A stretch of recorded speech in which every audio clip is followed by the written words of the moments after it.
Ada Vance felt the air in the conference room growing thicker by the minute. She sat at the long, dark oak table, her tablet in front of her, diligently recording every word Silas Kincaid said. The CEO spoke in a measured tone, placing clear emphasis on every phrase, as if planning how his words would look in the meeting minutes beforehand. "Shipments must be approved by the 15th, he announced, looking around at those present. "No delays." "Ada, make a note of that as a separate item." She nodded, but her fingers suddenly felt heavy. The keys on her tablet seemed to drift away, and the letters swam before her eyes. Ada tried to focus, but the sensation only intensified. A pounding started in her temples, and a strange pressure appeared in her chest, as if someone had placed a heavy stone on her ribs and was slowly pressing down. "This will pass," she thought. "I just haven't slept enough." The last 2 weeks had been exhausting. The quarterly report, negotiations with new partners, endless calls and approvals. Ada was used to the workload. Working as the executive assistant to the director of a major logistics company required total dedication. Silas Kincaid was a demanding leader, but fair. He valued her punctuality, her ability to anticipate his needs, and her capacity to keep dozens of processes under control simultaneously. In 3 years at the company, Ada had become an irreplaceable link. She knew all the intricacies of the document flow, remembered the names of key clients, and managed to coordinate the work of several departments at once. Colleagues respected her for her professionalism and the calm with which she resolved even the most tangled situations. But today, something was wrong. She looked up at Silas. He continued speaking, gesturing with his hand. "Iris, you need to get human resources involved in the staffing expansion. We will need 2 additional client relations managers, preferably with experience in international logistics." Iris Kincaid, the HR director and Silas's sister, was writing something in her notebook. Her face remained impassive and businesslike. Ada had always admired her composure. Iris knew how to keep her distance even in the most tense situations. 50 years old, a spotless reputation, a sharp suit, and a neat hairstyle. She was the embodiment of order and discipline. Suddenly the room tilted. Ada pressed herself sharply against the back of her chair, trying to keep her balance. Her heart began to beat in a frenzied rhythm. Her breathing quickened, becoming shallow, as if there wasn't enough air in her lungs. Her forehead was covered in a cold sweat against her dark skin, and dark circles swam before her eyes. "Ada, can you hear me?" Silas's voice sounded as if it were coming from far away. She raised her head, forcing herself to smile. "Yes, of course. I apologize. It is just a little hot. Maybe open a window?" "No, thank you," Ada said. "I had better step out for a minute and get some fresh air. I will be right back." Ada rose from the table, trying to move confidently, but her legs treacherously buckled. She felt the gazes of her colleagues on her. Concerned, curious, sympathetic. Stepping out of the conference room, she closed the door behind her and leaned against the corridor wall. The cold surface was soothing, but not for long. Her vision darkened, and her hands trembled even more violently. "I need to go outside," she decided. "The air will make it better." Ada walked past her workspace, a neat corner desk with 2 monitors, stacks of folders, and a pot of violets she diligently watered on schedule. She grabbed her phone and purse from the desk, threw a light cardigan over her shoulders, and headed for the elevator.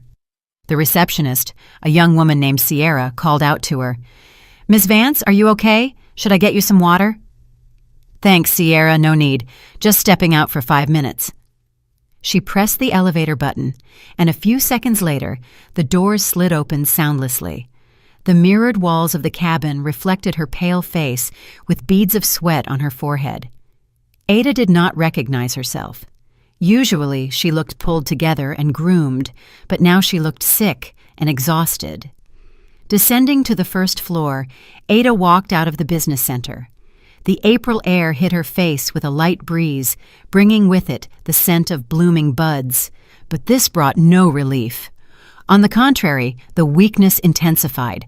Her legs stopped obeying her, everything swam before her eyes, and she barely made it to the nearest bench situated at the entrance to a small plaza next to the building. Ada sank onto the wooden seat, closing her eyes. Her heart continued to pound, as if it wanted to burst out of her chest. She tried to breathe deeper, but every inhale came with effort. Her ears rang, and the world spun before her eyes. Somewhere in the distance, she could hear the voices of passers-by, the noise of cars, someone's laughter. But all of this seemed unreal, as if it were happening in another dimension. What is happening to me? She opened her eyelids slightly and saw the blurry outline of a person leaning over her. It was an elderly man, 70-something, in a simple gray jacket and a knit cap. His wrinkled face expressed concern, and his hands, strong despite his age, were reaching for her wrist. "What are you doing?" Ada jerked her hand back sharply, frightened. "That is a gift from my husband." The man did not back away. He looked at her intently, almost studying her, and spoke quietly. "Are you feeling sick because of this bracelet? Look here." Ada looked down at her wrist in confusion. There gleamed a thin metal bracelet that Victor had given her 3 months ago, an elegant chain with small magnetic inserts which, as he explained, were supposed to improve blood circulation and support heart function. The bracelet was expensive. Victor had ordered it through some acquaintance, assuring her that it was not just jewelry, but a real medical device. "You wear this constantly," the old man continued. "Are you not allowed to? How do you know?" Ada's voice trembled. "Who are you anyway? Why did you try to take off my bracelet?" The man straightened up, pulling a worn identification card in a dark red cover from his pocket. "Arthur P. Vaughn. I am a doctor. Or rather, I was a doctor before I retired. I worked as a cardiologist for 40 years at Mercy General Hospital, and I saw quite a few cases where such trinkets cause more harm than good." Ada struggled to focus her gaze on the document. The old physician's ID, issued back in the 90s, indeed confirmed his words. A photograph of a younger man with a serious gaze, a stamp, and the signature of the chief of staff. "But my husband said the bracelet helps," she objected weakly. "He would not—" Her voice wavered and cut off. Arthur shook his head, sitting down next to her on the bench. "Listen, young lady.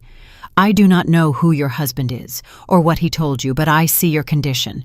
You can barely breathe. You are pale as a sheet. Your hands are shaking. This is not just fatigue. Take off the bracelet for at least an hour and feel the difference." Ada hesitated. Victor always insisted she wear the bracelet without taking it off. He said the effect was achieved only through constant use. Every morning he checked if she had put it on, and got upset if he noticed she had forgotten. Once, she took the bracelet off before a shower and forgot to put it back on.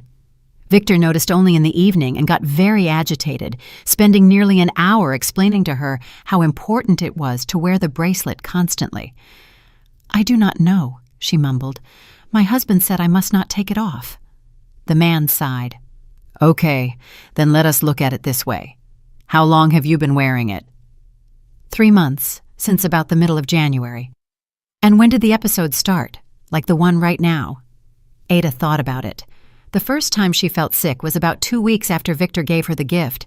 She had chalked it up to stress at work back then.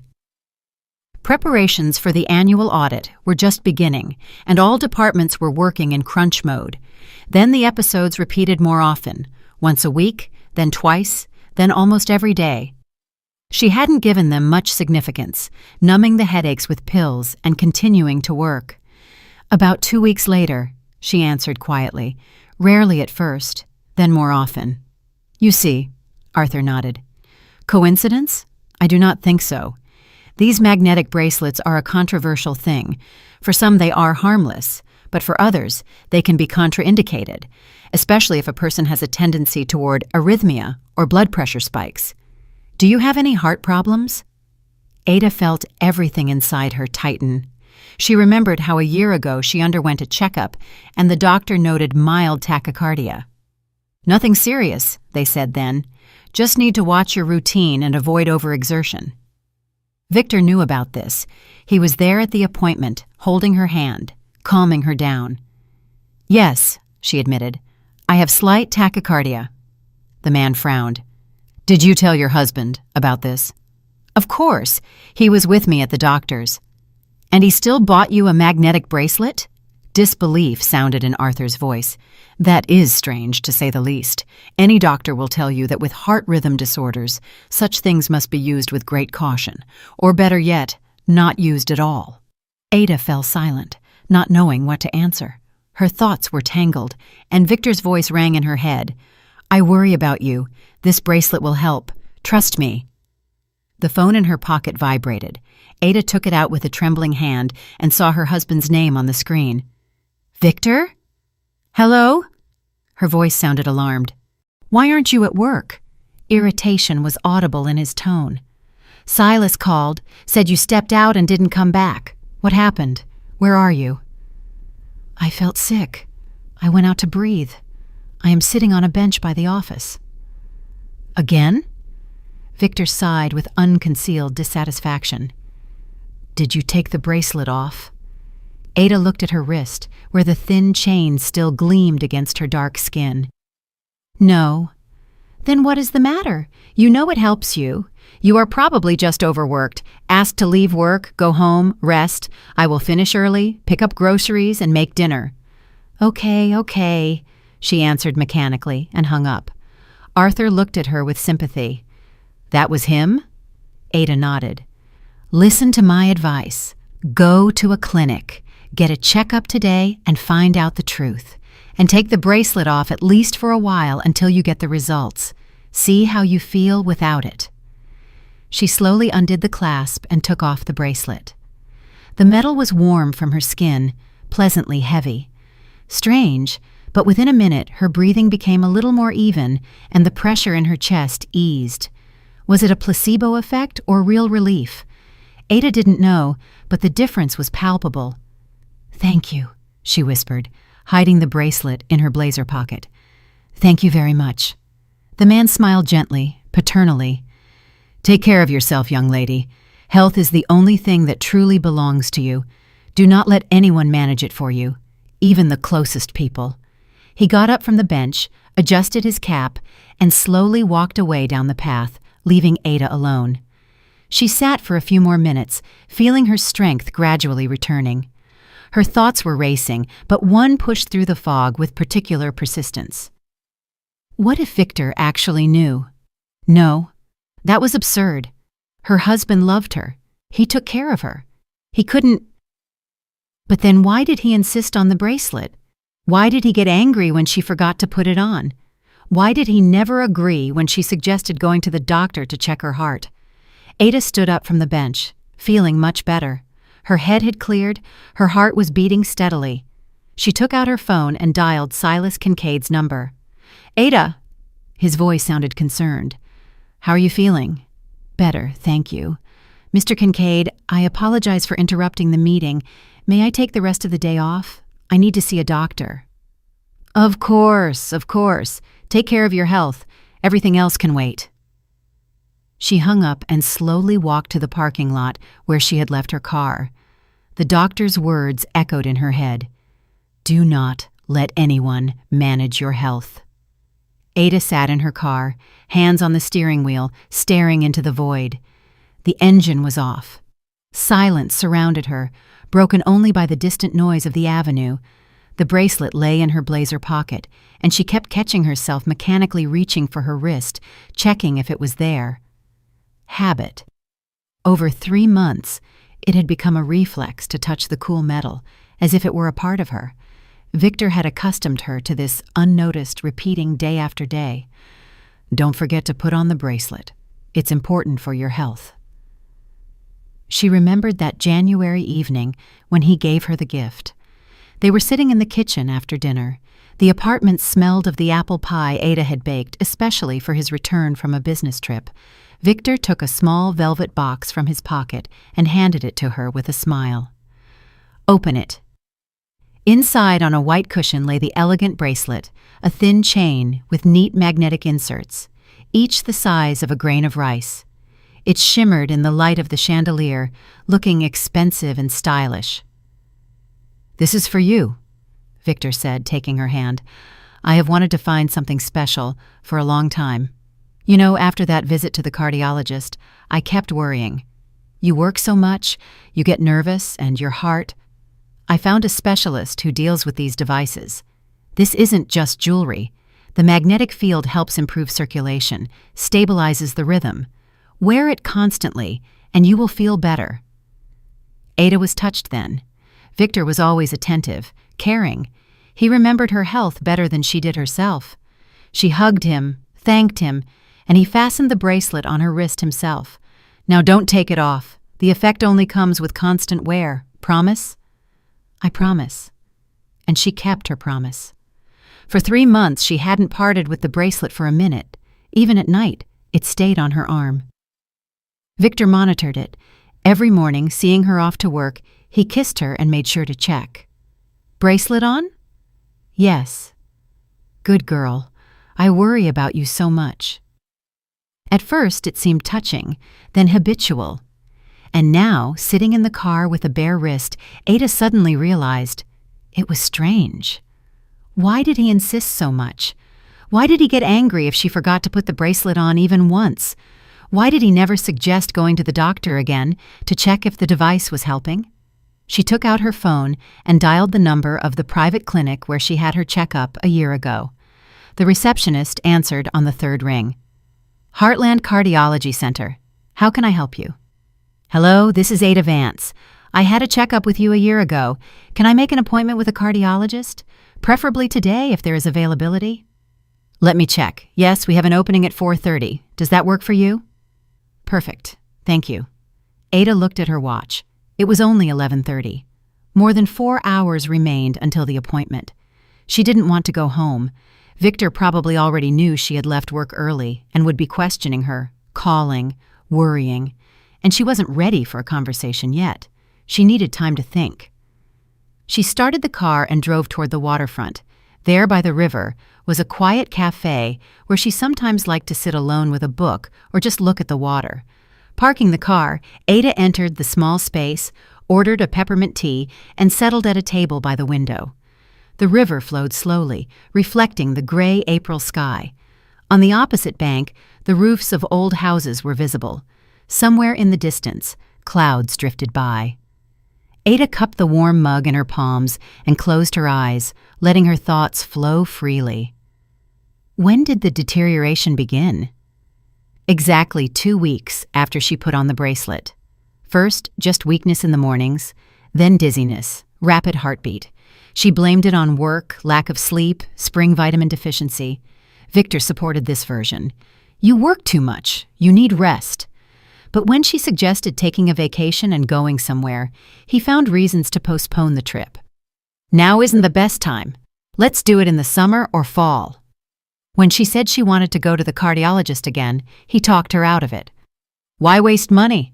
You're wearing the bracelet. It helps you. Just get some proper rest. And when she once took the bracelet off, Victor caused almost a scandal. Do you realize you are risking your health? I didn't spend that much money for nothing. This is a medical device, not a toy. You must wear it constantly. Back then, Ada was frightened by his anger and apologized. She thought he was just worried. Now she was starting to see the picture differently. Her phone vibrated. A message from Victor. I finished early. Driving home now. Where are you? How do you feel? Ada looked at the screen and slowly typed a reply. Decided to take a walk. Need to breathe. Will be there soon. Okay, I am worried. Call when you are driving home. Love you. She put the phone on the table and sighed. Love you. He said that every day. He took care of her, cooked dinner, asked about her day, gave gifts. He was the perfect husband. Why then was she getting increasingly anxious? Ada remembered how they met 2.5 years ago. She had just started working as the executive assistant, and at one of the corporate events, she was introduced to Victor, a successful sales manager from a partner company. He was 9 years older than her. Confident, charming, he courted her beautifully, flowers, restaurants, compliments. 6 months later, he proposed. Ada was happy. It seemed to her that she had found the one person with whom she could build a family. Victor was reliable, stable. He solved all domestic problems, took on financial questions, planned their joint future. She felt protected. But gradually, his care began to turn into control. At first, it was unnoticeable. He asked who she was talking to at work, was interested in where she went after work, asked her to let him know when she left the office and when she would arrive home. All this was served with a sauce of care. "I just worry. You never know what might happen." Ada didn't object. It seemed normal to her that a husband worried about his wife. But over time, the control intensified. Victor didn't like it when she stayed late at work. He frowned with displeasure if she planned to meet girlfriends. He got irritated when she spent too much time on her phone. And then the bracelet appeared, and the episodes. Ada looked at her wrist. Could he really have known that the bracelet was dangerous for her health? No, that's absurd. He loves her. But if he loves her, why doesn't he want her to get checked? Why does he insist on wearing the bracelet even though he sees she is getting worse? The phone vibrated again. A call. Victor. Ada pressed the green button. "Hello? Ada, where are you?" His voice sounded concerned.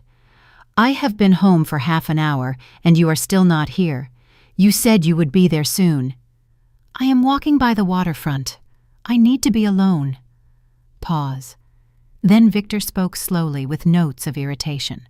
"Alone. You felt sick, and you decided to walk alone. Ada, that is irresponsible. What if you feel sick again?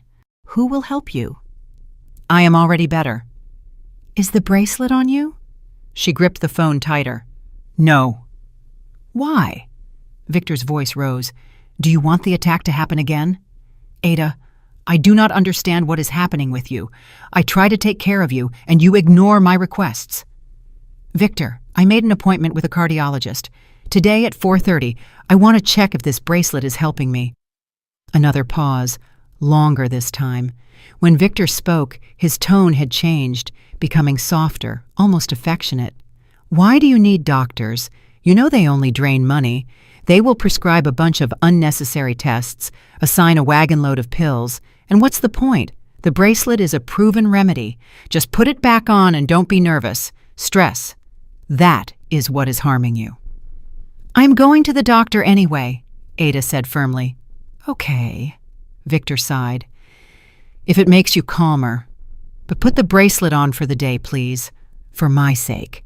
She looked at her blazer pocket where the ill-fated jewelry lay. "No, I want the doctor to see me without it, to compare the condition." "Ada," a threat sounded in his voice. "You aren't listening to me. This will end badly." "What exactly will end badly?" She felt everything inside her tense up. "Your health!" Victor almost shouted. "Without the bracelet, you will get even worse. I am telling you this as the person who takes care of you." Ada closed her eyes. The old doctor's words echoed in her head. "Do not let anyone manage your health." "Victor, I have to go. See you in the evening." She hung up without waiting for an answer and muted her phone. Her hands were shaking. Her heart beat fast, but not like in the morning. This was fear. Fear of what she was beginning to understand. Her husband wasn't taking care of her. He was controlling her, and the bracelet was a tool of that control. Ada finished her cold tea and looked at her watch. Still 3 hours until the appointment. She took a notebook and pen from her purse, opened a clean page, and began to write. Everything she remembered, all the oddities that previously seemed like trifles. January. Gave the bracelet, insisted I wear it constantly. End of January. First dizzy spell. February. Attacks became more frequent. Victor talked me out of visiting the doctor. March. Condition worsened. Victor got angry when I took the bracelet off. April. Today, old doctor said the bracelet is harmful. She reread what she had written and added one more line. Victor knew about my tachycardia. He was with me at the cardiologist's. The picture was becoming clearer and more terrifying. The phone vibrated silently on the table. Victor was writing message after message. Ada didn't read them. She needed to wait for the appointment, learn the truth. And then she would decide what to do next. She got up from the table, paid, and walked outside. The air was fresh, the sky beginning to clear. Sunbeams broke through the clouds. Ada walked slowly along the waterfront, feeling that with every step it became easier to breathe. Without the bracelet on her wrist, for the first time in 3 months, she felt free. At 3:30, Ada was at the medical center, a modern building of glass and concrete downtown. The lobby smelled of antiseptic and freshly brewed coffee. Behind the reception desk sat the same girl who had booked her on the phone. "Ada Vance," she clarified. "Yes, room 307, 3rd floor. Dr. Mercer is waiting." Ada took the elevator up, found the right office, and knocked. Sitting at the desk was a woman in her 40s in a white coat with short hair and an attentive gaze. She picked up Ada's medical file. "Hello, Ms. Vance. Come in. Have a seat. What is bothering you?" Ada sat in the soft chair opposite the doctor and began to tell her everything.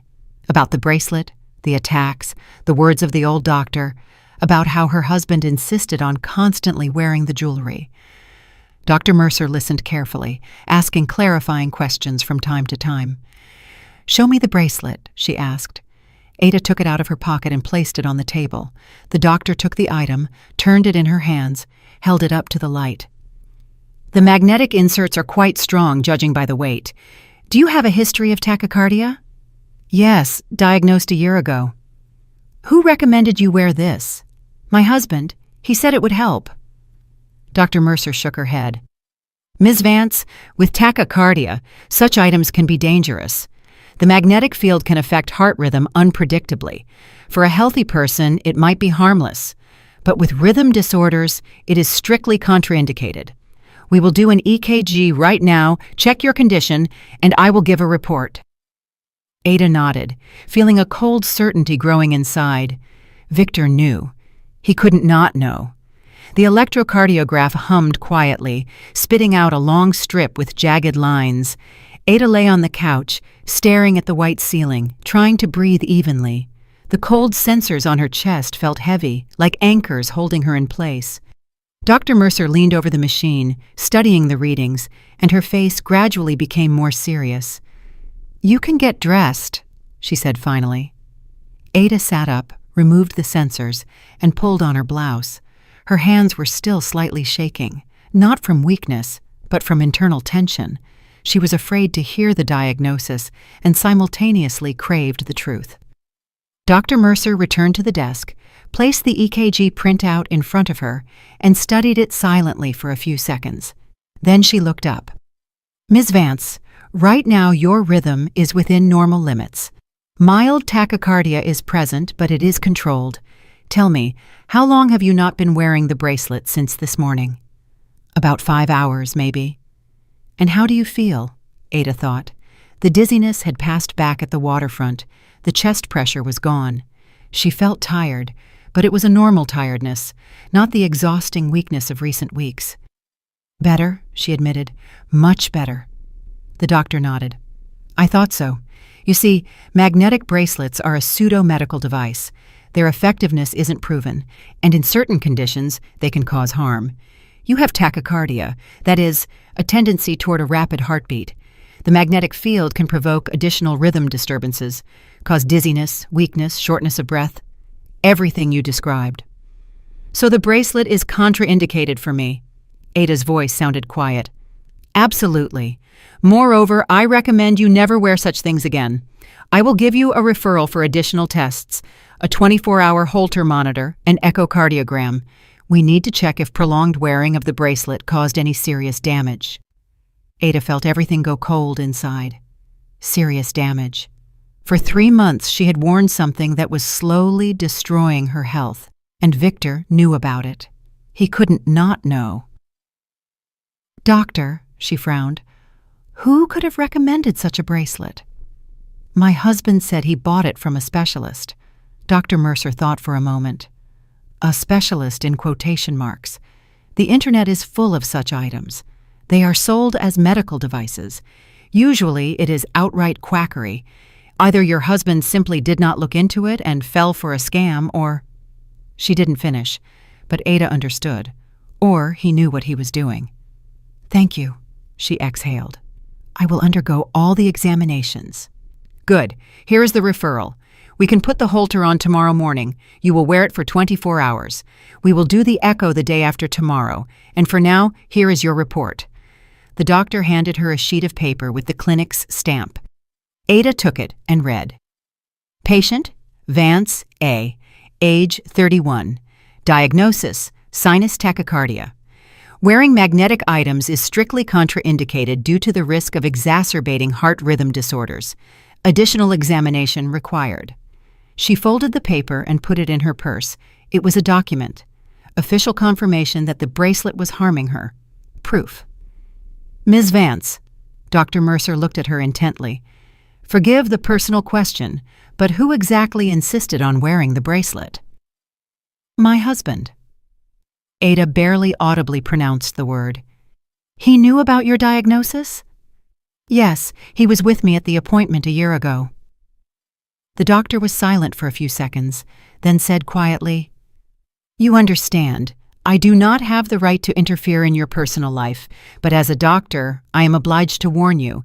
If someone consciously gives you something that harms your health, knowing about the contraindications, this is very serious. Perhaps you should consult not only a cardiologist, but also a psychologist or a lawyer." Ada nodded, finding no words. She stood up, thanked the doctor, and left the office. It was quiet in the corridor. Ada sat on a bench, took out her phone, and turned on the sound. The screen exploded with notifications. 17 missed calls from Victor, 23 messages. She opened the chat and began to read. "Where are you? Why aren't you answering, Ada? I am worried. Call immediately. This isn't serious. I am your husband. I have a right to know where you are.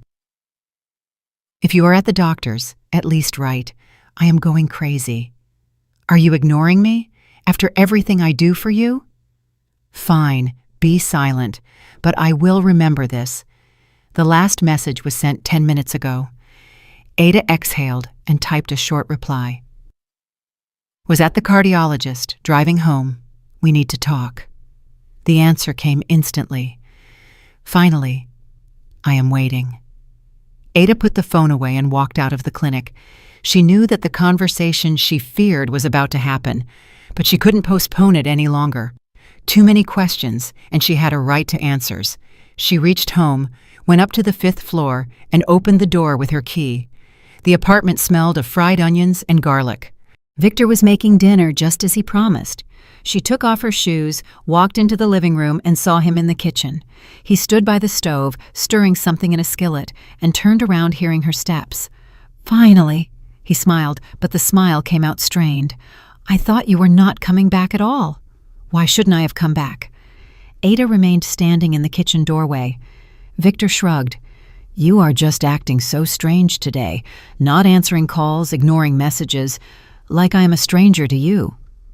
"Victor, we need to have a serious talk." He turned off the stove and turned to her. "I am listening." Ada took the medical report from her purse and handed it to him. "Read it." Victor took the sheet, his eyes scanning the text, and his face slowly changed. First surprise, then irritation, then something resembling anger. "What is this nonsense?" He threw the paper on the table. "Some female doctor decided the bracelet is harmful? On what grounds?" "On the grounds that I have tachycardia and magnetic items are contraindicated with this diagnosis," Ada answered firmly. "You knew that." "I didn't know anything." Victor raised his voice. "I bought you an expensive gift to help, and you are interrogating me. You were with me at the cardiologist's a year ago. You heard the diagnosis? You knew." Victor spun around sharply and slammed his fist on the table. "What do you think you are doing? You are accusing me of wanting to harm you? I am your husband. I take care of you. Care is not forcing me to wear something that destroys my health. It doesn't destroy it. Doctors don't understand. I read research articles. Magnet therapy helps. With tachycardia, it is contraindicated." Ada felt anger boiling inside her. And you know it. Why did you insist? Why did you get angry when I took the bracelet off? Why did you talk me out of seeing doctors? Victor stepped toward her, his face contorted. Because you don't know how to take care of yourself. Because without me, you won't cope. You work yourself to exhaustion, don't watch your health, forget to eat. I try to control you because you are incapable of it yourself. Control? Ada felt the word cut her ears. You want to control me? Yes, Victor shouted. And there is nothing wrong with that. I am your husband. I know better what you need. You don't know. She raised her voice too. You are not a doctor. You just want me to be weak and dependent on you. Victor fell silent. His breathing was heavy, hands clenched into fists. Then he exhaled and spoke quieter, almost affectionately. Ada, are you tired? You are nervous. Let's eat. We'll rest, and everything will be fine. I don't want to fight with you. I'm not tired. Ada shook her head. I just finally understood. You don't care about me. You control me. The bracelet is just a tool. You wanted me to feel sick so I would be afraid and depend on you. That is delirium. Victor turned away. You think too much. Doctors hammered all kinds of nonsense into your head. Ada took the bracelet from her pocket and placed it on the table. I will not wear this anymore. I will not listen to your orders. My health is my responsibility. Victor whipped around, grabbed the bracelet, and clenched it in his hand. You will regret this. Without me, you are lost. Who will help you when you get sick? Who will take care of you? I will take care of myself. Her voice trembled, but she held her ground. And if I need help, I will turn to doctors, to real doctors, not to a husband who slips me dangerous things. Victor stepped toward her, looming over her. You are ungrateful. I did so much for you. Married you, provide for you, take care of you, and you treat me like this? Ada stepped back. Care is not control. Love is not manipulation. You have no right to manage my health. I do, Victor barked. I am your wife, for now, Ada said quietly. A heavy silence hung in the air. Victor looked at her, and in his eyes, she saw something new. Not anger, not irritation, fear of losing control. What are you trying to say? He said slowly. I want to say that I need time to think. I need to be alone. Where do you think you're going? Victor's voice became harsh. To a friend's. For a few days. I need to sort out my feelings. She turned and walked to the bedroom. Victor followed on her heels. You aren't going anywhere. We will sort it out right now. Ada took a gym bag from the closet and started packing things. A few changes of underwear, jeans, a sweater, a toiletry bag. Her hands were shaking, but she forced herself to move. Victor stood in the doorway, blocking the exit. Ada, stop it. You aren't going anywhere. Move. She looked at him. No. Victor, I said, move. He didn't budge. Ada felt everything inside her clench with fear, but forced herself to take a step forward. Victor grabbed her arm. You will stay here. We will talk normally. Let me go. Her voice sounded quiet but firm. No. Ada yanked her arm away sharply, pushed him in the chest, and ran out of the bedroom. She grabbed the large bag and her purse with documents, car keys, and bolted for the exit. Victor caught up with her at the door, but she had already flung it open and leaped onto the landing. Ada, come back immediately! His scream echoed through the stairwell. She didn't look back, ran down the stairs, almost sprinting to her car, sat behind the wheel, and started the engine. Victor burst out of the building entrance, but she was already driving out of the courtyard. Only once she was on the avenue did Ada allow herself to exhale. Her hands were shaking. She stopped at the curb, turned on her hazards, and sat for a few minutes, trying to calm down and catch her breath. The phone vibrated. A message from Victor. You will regret this. Without me, you are nothing. Ada blocked his number, put the phone in her purse, and drove to the only person she could trust right now, Iris Kincaid. The HR director lived 20 minutes away in a quiet neighborhood with low-rise buildings. Ada called her on the way. "Iris, I apologize for bothering you in the evening. Can I come over? I need help." "Of course, Ada. Come over. I am home." When Ada pulled up to the house, Iris was already waiting for her on the porch. Seeing her red eyes and trembling hands, she hugged the young woman and led her into the house. "Tell me what happened." And Ada told her everything about the bracelet, the attacks, the doctor, the medical report, about Victor. Iris listened silently, nodding occasionally. When Ada finished, the HR director poured her some tea and said quietly, "You did the right thing by leaving. This is called domestic violence, Ada. Psychological. He controlled you, manipulated you, undermined your health. You need legal help and support. Tomorrow we will process a week of leave for you. For now, stay here. I have a guest room." Ada nodded, feeling tears welling up in her eyes. For the first time in 3 months, she felt safe. On Saturday, Ada woke up from bright light breaking through the light curtains. For a moment, she didn't realize where she was, then remembered. The guest room in Iris Kincaid's house. A simple, cozy room with white walls, wooden furniture, and the scent of lavender. On the nightstand stood a glass of water she hadn't finished the night before. She looked at her phone. 8:00 a.m., Friday. The screen showed 27 missed calls from an unknown number and 3 messages. Victor, of course. She had blocked his main number, so he was calling from another one. Ada opened the message. "Ada, this is foolishness. Come home. We will discuss everything calmly." "You cannot just leave like that. I am your husband. We have obligations to each other." "Fine. You want to play the silent game? Play. But remember, everything you have is thanks to me." The last message was sent at 6:00 a.m. Ada deleted the thread and blocked the new number. She didn't need his words, his manipulations, his attempts to regain control. There was a quiet knock at the door. "Ada, are you awake? Breakfast is ready." She got up, threw on a robe she had borrowed yesterday, and went out to the kitchen. Iris stood by the stove, flipping pancakes. Honey, sour cream, and fresh berries were already on the table. "Good morning." Ada sat at the table. "Good morning," Iris smiled. "How did you sleep?" "Better than in recent weeks." "That is good. Have some breakfast. While you eat, I will call Silas. We will process your leave officially." Ada nodded, pouring herself tea.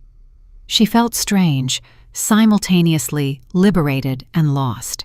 Everything that seemed stable and reliable in her life had collapsed in one day. The husband she trusted turned out to be a manipulator.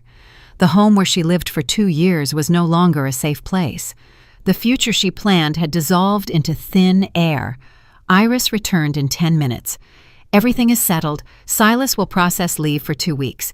He said health is more important and you should rest properly. And I also got the number of our family lawyer. Here, write it down. Her name is Eleanor Tate, a very competent woman." Ada saved the number in her phone. "Thank you. I do not know what I would do without you. Do not mention it. Just take care of yourself. And remember, you are not guilty of anything. What your husband did is abuse, psychological violence. You have every right to defend yourself." Ada silently nodded. The word abuse sounded unusual, almost foreign. It always seemed to her that violence was beatings, screaming, overt aggression. But what Victor did looked like care for a long time. He didn't hit her, didn't scream at her constantly, just controlled, manipulated, undermined her health. After breakfast, Ada called the lawyer. Eleanor Tate turned out to be a woman in her 50s with a confident, calm voice. They agreed to meet the next day.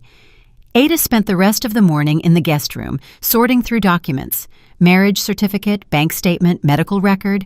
She made a list of what needed to be discussed with the lawyer, and with every line she understood, there was no way back. At lunch, Iris suggested a walk.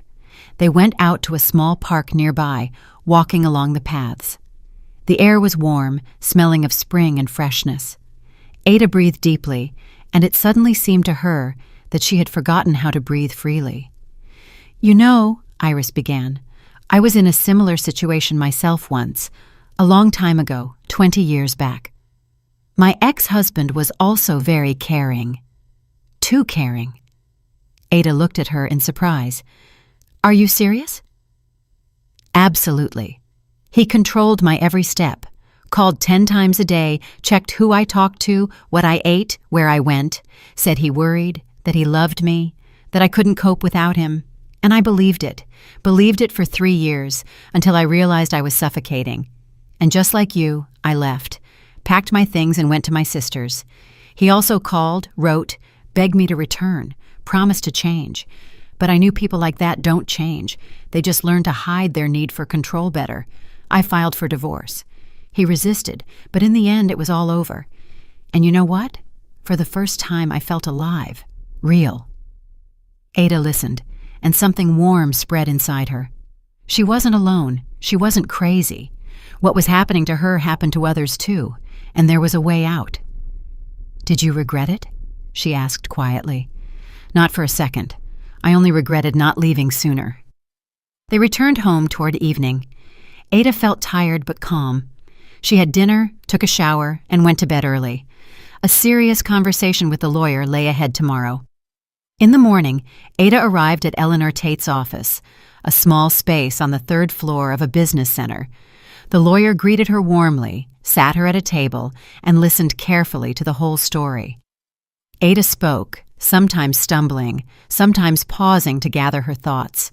She told about the bracelet, the attacks, the medical report, the control, the last fight. Eleanor took notes, asked clarifying questions, and when Ada finished, she put down her pen and looked her in the eyes. "Ada, what you just described is a classic case of psychological domestic abuse. Your husband used methods of control, manipulation, and undermining your health. You have a medical report confirming the harm from the bracelet. This is a crucial document." "What should I do next?" Ada's voice trembled. "First, ensure your safety. You are living with friends right now?" "Yes." "Good. Do not return home alone. If you need to pick up things, do it in the presence of witnesses or the police. Second, we are filing for divorce. Under state laws, you have the right to dissolve the marriage due to irreconcilable differences. Third, we document all contact attempts from his side, calls, messages, visits. All this might be needed if he starts threatening or stalking." Ada nodded, writing down the main points. "And how quickly can the divorce be processed if he does not agree?" "The process might drag on for several months. The court might give time for reconciliation, usually from 1 to 3 months. But considering the circumstances, psychological abuse, medical documents, we can expedite the process. The main thing is your firm stance." "I have decided firmly." Ada straightened up. "I will not go back to him." Eleanor smiled. "That is excellent. Then let's start preparing the documents. I will draft the petition now, you will sign it, and we will file in court next week. Meanwhile, avoid any contact with your husband. Do not answer calls. Do not meet him alone." They spent another hour discussing details: division of property, financial questions, spousal support. Ada had no children with Victor. The apartment was his before the marriage, but she had a right to a share of jointly acquired property. The car was hers, bought before the marriage. That simplified matters. When Ada left the office, her soul felt lighter. She had a plan, a clear, understandable plan of action. She was no longer flailing in the dark, trying to figure out what to do. Now she knew. The phone rang. Unknown number. Ada stopped by the car, hesitating, then answered anyway. "Hello?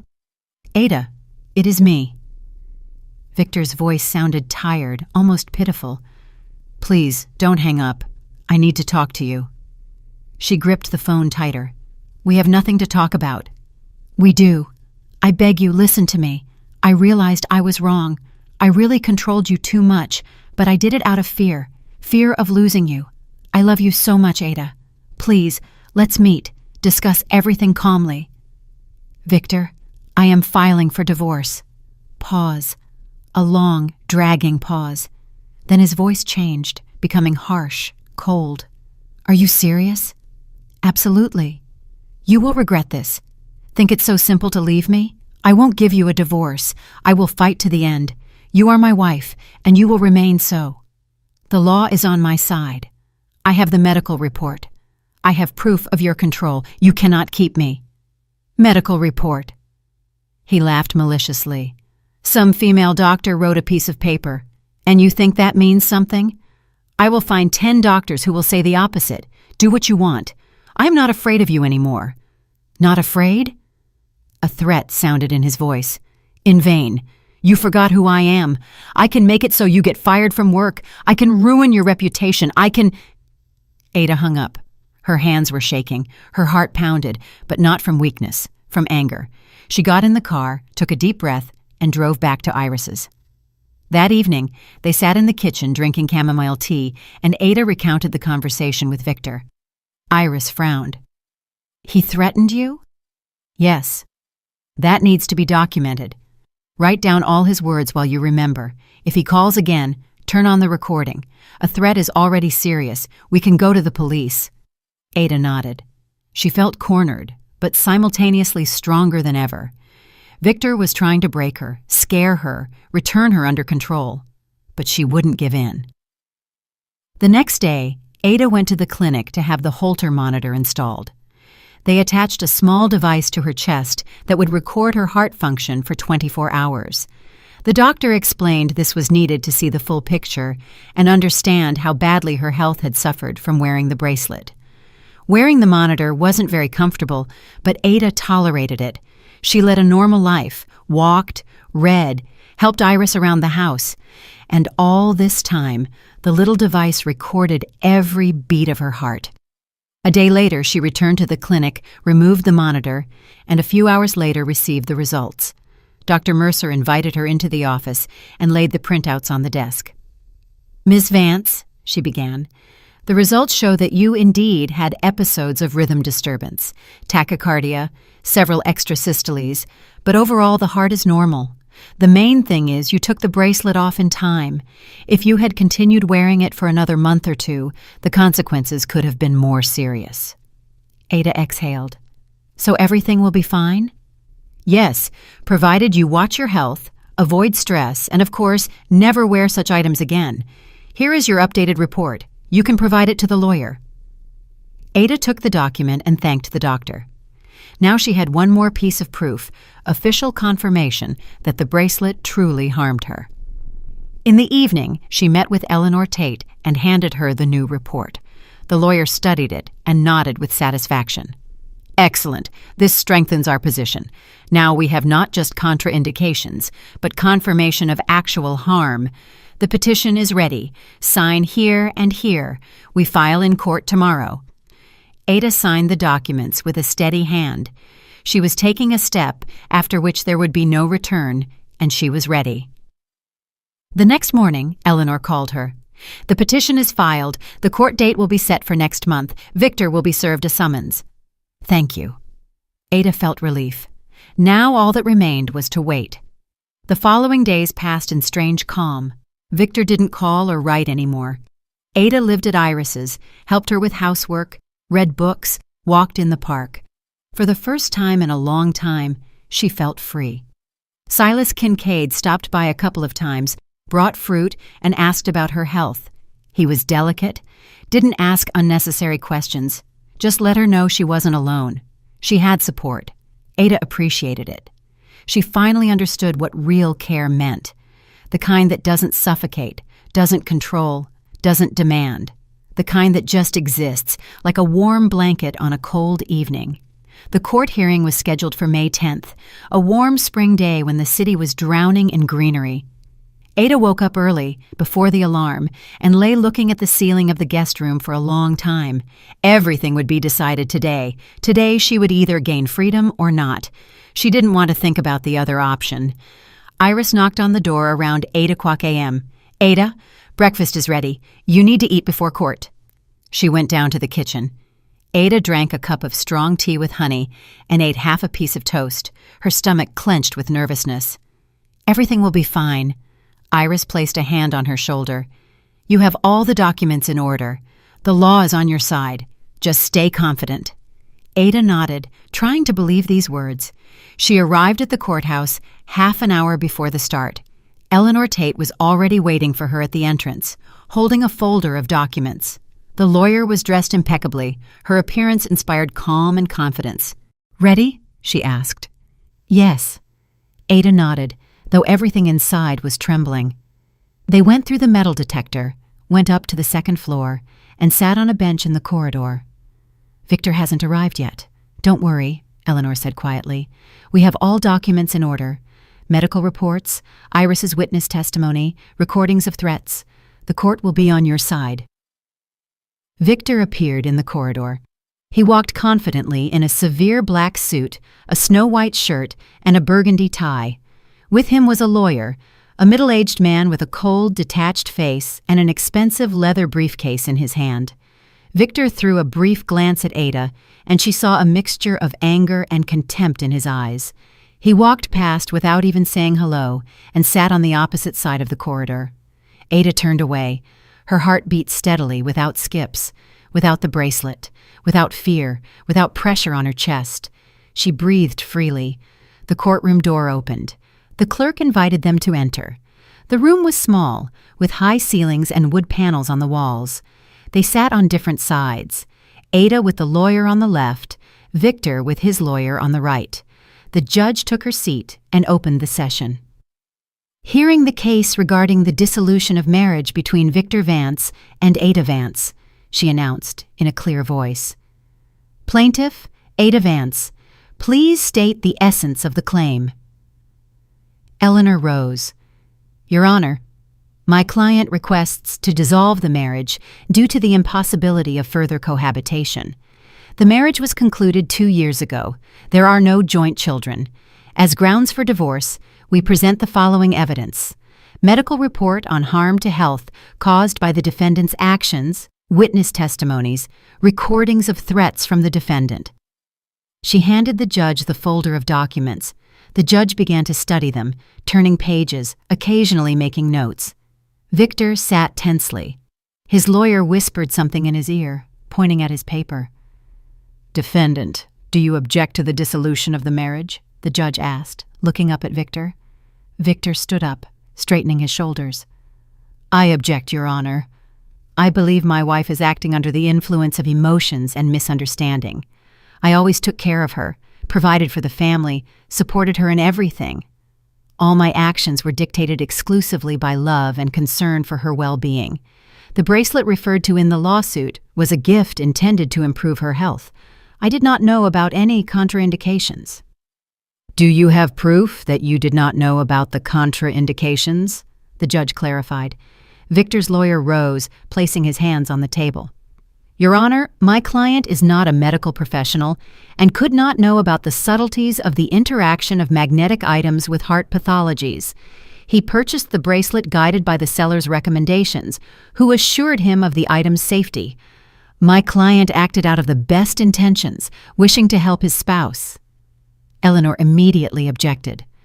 "Your Honor, in the case materials, there is an extract from the plaintiff's medical record where the diagnosis of sinus tachycardia, made in April of last year, is documented. The defendant was present at the appointment with the cardiologist, which is confirmed by the entry in the reception log of the Heartland Cardiology Center. He knew about the diagnosis. Moreover, after the appearance of symptoms of deteriorating health in the plaintiff, he actively obstructed her from seeing doctors, insisted on constantly wearing the bracelet, and exercised psychological pressure. And after the plaintiff left home, he threatened her over the phone, which is documented in the audio recording." The judge turned the page, carefully studying the medical documents. "Indeed, here is a conclusion from cardiologist Dr. Mercer, stating that magnetic items are strictly contraindicated for the plaintiff with this diagnosis, and results of Holter monitoring showing episodes of heart rhythm disturbance during the period of wearing the bracelet. Mr. Vance, can you comment on this data?" Victor stood up. "I am not a doctor, Your Honor. I just wanted to help my wife. If the bracelet turned out to be harmful, it was an unintentional mistake, not an intent to cause harm. And the threats addressed to the plaintiff after she left home? The judge looked at him strictly. How do you comment on those? I was in an emotional state, Your Honor, did not want to lose my family. Perhaps I expressed myself harshly, but I did not intend to threaten seriously. Those were just words said in the heat of the moment. The judge turned on the audio recording. Victor's voice, recorded by Ada, rang out through the hall. You will regret this. Think it's so simple to leave me? I won't give you a divorce. I will fight to the end. You are my wife, and you will remain so. I can make it so you get fired from work. I can ruin your reputation. I can... The recording cut off. Silence hung in the hall. The judge continued. Mr. Vance, is that your voice? Victor paled, sweat appearing on his forehead. Yes, Your Honor, but I didn't mean... Those were just emotions. I wasn't planning to act on those words. Enough, the judge cut him off in a cold tone. I see sufficient grounds for the dissolution of the marriage. Considering the circumstances of the case, systematic psychological pressure on the plaintiff, causing harm to her health by insisting on wearing a contraindicated item, threats addressed to her, I consider the preservation of this family impossible. I'm not assigning a period for reconciliation due to the obvious impossibility of restoring family relations. The marriage between Victor Vance and Ada Vance is considered dissolved. The decision enters into force 1 month from the day of issuance. Ada felt something snap inside her, not from pain, but from relief. Huge, all-consuming relief that rolled like a wave over her entire body. She was free, officially, legally free. Victor jumped up from his seat. His face was distorted with rage. This is unfair, Your Honor. I will appeal. You cannot just destroy my family like this. You may file an appeal in accordance with the procedure established by law, the judge answered calmly, but the decision in this case is made based on the presented evidence and state laws. The hearing is adjourned. She struck the gavel on the table, and the sound rang through the hall like a final sentence. Ada walked out of the courthouse, feeling her legs carry her on their own. The sun shone brightly, blindingly. The air was warm and fresh, smelling of lilac and young leaves. Eleanor walked beside her, smiling. Congratulations, Ada. You are free. In a month, the decision will come into force, and you will receive the divorce decree. Thank you. Ada hugged her, feeling tears flowing down her cheeks. Thank you for everything. I wouldn't have made it without you. You would have. The lawyer smiled. You are a strong woman. Sometimes we just need support to realize it. A month later, when the court decision came into force, Ada received the divorce certificate. She stood by the window in the apartment she had rented a week ago, a small studio in a quiet area with a park nearby. The apartment was modest, but only she lived in it. No one controlled when she came and went. No one checked what she ate or who she talked to. No one forced her to wear something that harmed her health. Ada held the document in her hands, official proof that she was a free, independent woman. And she smiled. Life was starting anew. She returned to work in mid-June. Silas Kincaid greeted her warmly, shaking her hand firmly. Glad to see you back in the ranks, Ada. Hope you are feeling well. Yes, thank you. I am ready to work. Iris hugged her maternally. If you need anything, reach out. You know where to find me. Colleagues congratulated her on her return without asking unnecessary questions. Everyone understood she had gone through something heavy and respected her choice not to spread details. Ada busied herself with her duties again, planning meetings, coordinating departments, running conferences. Work absorbed her completely, but now it wasn't an escape from problems, but a return to her true self. She felt strength, confidence, and joy from what she was doing, returning day by day. At the end of June, something unexpected happened. Silas called her into his office and offered a promotion. Position of Vice President of Administration. Ada was stunned. I value your work, he said. You are a professional one can rely on. And after everything you went through, you became even stronger. Think about my proposal. Ada thought for 2 days and agreed. It was a new turn in her career, new opportunities, a new life. One day in early July, she was sitting on that same bench by the business center where she first met Arthur Vaughan. It was lunch break. Ada was drinking coffee from a paper cup and reading a book, enjoying the warm summer day. And suddenly, she saw a familiar figure. A man was walking down the path, leaning on a cane. "Arthur?" she called out, jumping up from the bench. He turned around, peered into her face, and smiled broadly. "Ah, the girl with the bracelet. How are you doing?" "Excellent." Ada walked up to him. "Thanks to you. You saved my life back then, and I want you to know that." He stepped closer, sat on the bench, placing his cane next to him. "I just stated the obvious, but you made the decision yourself. That is your merit, not mine." "Still, thank you." Ada sat next to him. "I got divorced, started a new life. Without the bracelet, without control, without fear. I got promoted at work, rented my own apartment. I am happy." Arthur nodded. His wrinkled face glowed with kindness. "You breathe differently now. I see it. When we met the first time, you could barely breathe. And now, freely and easily." Ada smiled. Yes, she really did breathe differently. Freely, deeply, without looking back, without fear that someone was controlling her every breath. The man stood up, leaning on his cane. "Take care of yourself, young lady. And remember, your health, your life, your choice. No one has the right to take that away from you. No one, ever." He slowly walked away down the path, and Ada watched him go, feeling warmth in her chest. It was over. The past remained behind. Ada stood up from the bench, turned around, and walked back to the office, feeling incredible lightness in her body and clarity in her thoughts. Ahead was work, new projects, plans for the future.